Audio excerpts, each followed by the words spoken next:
پھر تجتیکن اس کی گردن اڑانے کے لیے اس پر حملہ کرتا ہے، لیکن گندوگدو اس کا وار روک لیتا ہے اور کہتا ہے اس کتے کی موت اتنی آسانی سے نہیں ہوگی، میں اسے ایک موقع اور دوں گا۔ پھر گندوگدو نویان کی طرف تلوار پھینکتا ہے، نویان دوبارہ اپنی تلوار اٹھا لیتا ہے۔ اس کے بعد نویان گندوگدو پر حملہ کرنے کے لیے بڑھتا ہے، لیکن گندوگدو اس کا حملہ ناکام کر کے اپنی تلوار اس کے پیٹ پر مارنے میں کامیاب ہو جاتا ہے۔ نویان کی تلوار ایک بار پھر گر جاتی ہے اور گندوگدو پکڑ کر اسے نیچے بٹھا لیتا ہے اور پھر اس کی جیب سے مہر نکال کر اسے تلوار سے توڑ دیتا ہے۔ نویان کہتا ہے تمہاری تعریف کرنی ہوگی، تم نے 2 دفعہ مجھے بیوقوف بنایا، لیکن یہ جان لو اگر تم نے ابھی مجھے نہیں مارا تو میں تمہارے قبیلے اور تمہارے خاندان میں موجود ہر شخص کو تڑپا تڑپا کر ماروں گا۔ پھر گندوگدو اس کے سر پر تلوار کی ہتھی مارتا ہے جس سے نویان گر جاتا ہے۔ اس کے بعد سب سپاہی اللہ اکبر کا نعرہ لگانے لگتے ہیں۔ تانگوت نویان کا یہ حال دیکھ کر بہت خوش ہوتا ہے۔ گندوگدو اپنے سپاہیوں سے کہتا ہے باندھ دو اس کو۔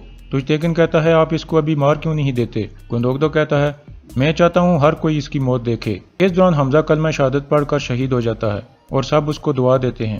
دوسری طرف تانگوت اپنے آپ سے کہتا ہے احمق نویان نے حمزہ اور عبد الرحمن پر اعتماد کر کے بہت بڑی غلطی کی، اب اوگیڈے کو وہ کمانڈر ملے گا جس کا وہ لائق تھا۔ دوسری طرف قبیلے میں حائمہ خاتون کچھ خاص لوگوں کو اپنے خیمے میں بلاتی ہیں جن کا وہاں اکثر آنا جانا ہوتا تھا۔ حائمہ خاتون کہتی ہیں ہمارے خیمے میں ایک نئی دھوکے بازی ہوئی ہے، اگر آپ میں سے کسی کو کچھ بھی پتا ہے تو وہ ابھی مجھے بتا دے تاکہ ہم جلد سے جلد اس زہر کو قبیلے سے نکال سکیں۔ اس کے بعد سب باری باری کہتے ہیں کہ ہم نے ایسا کچھ نہیں دیکھا۔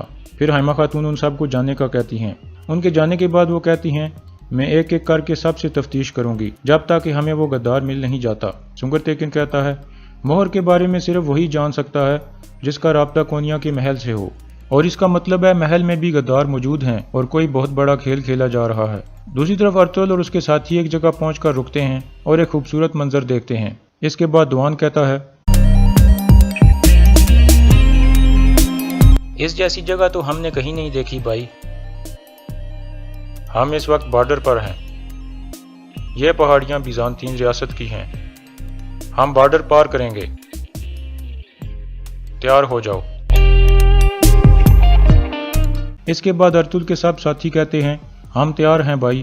بامسی کہتا ہے اللہ کا شکر ہے اس نے ہمیں ایسی جگہ دیکھنا نصیب کیا۔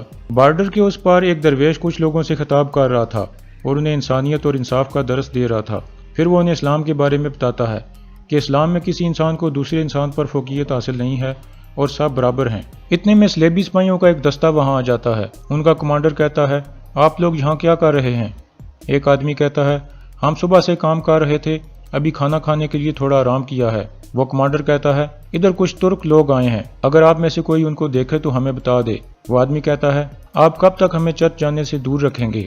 جس پر وہ کمانڈر اس کے منہ پر ایک گھونسا مارتا ہے اور کہتا ہے تم لوگ کچھ بھی نہیں ہو، تم ایک بیکار دیہاتی ہو، اب دوبارہ اپنے منہ سے اس طرح کے الفاظ مت نکالنا۔ اس کے بعد وہ سب لوگوں کو کہتا ہے آپ لوگ اپنے اپنے کام پر چلے جاؤ۔ سب لوگوں کے جانے کے بعد وہ زخمی آدمی درویش سے کہتا ہے مجھے اپنے مذہب کے بارے میں مزید بتاؤ۔ درویش کہتا ہے ہاں میں بتاؤں گا۔ دوسری طرف ارطغرل اور اس کے ساتھی ایک جگہ گھوڑے روک لیتے ہیں۔ ارطغرل کہتا ہے آپ لوگ کھانا تیار کرو، میں شکار کرنے کے لیے جا رہا ہوں۔ پھر وہ اکیلا ایک طرف نکل جاتا ہے۔ قبیلے میں گوکچے آیتلن اور گونجا گل کے پاس جاتی ہے اور کہتی ہے حائمہ خاتون کو کچھ سمجھ نہیں آ رہا کہ وہ کیا کر رہی ہیں، ان کے خیمے سے ایک امانت چوری ہو گئی ہے، وہ ہر کسی پر شک کر رہی ہیں۔ آیتلن کہتی ہے حائمہ خاتون کا دماغ خراب ہو گیا ہے۔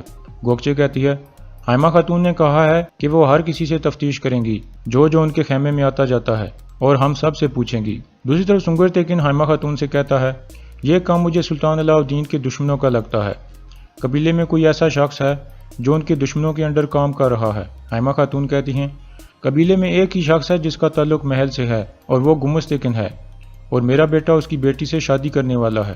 میرے لیے یہ یقین کرنا بہت مشکل ہے کہ اس نے یا آیت نے کچھ ایسا کیا ہے۔ پھر سنگر تیکن کہتا ہے والدہ میں کہیں نہیں جاؤں گا جب تک میں وہ ہاتھ تلاش نہ کر لوں جو آپ کے خیمے کی طرف بڑھا ہے، اور یہاں اس قسط کا اختتام ہو جاتا ہے۔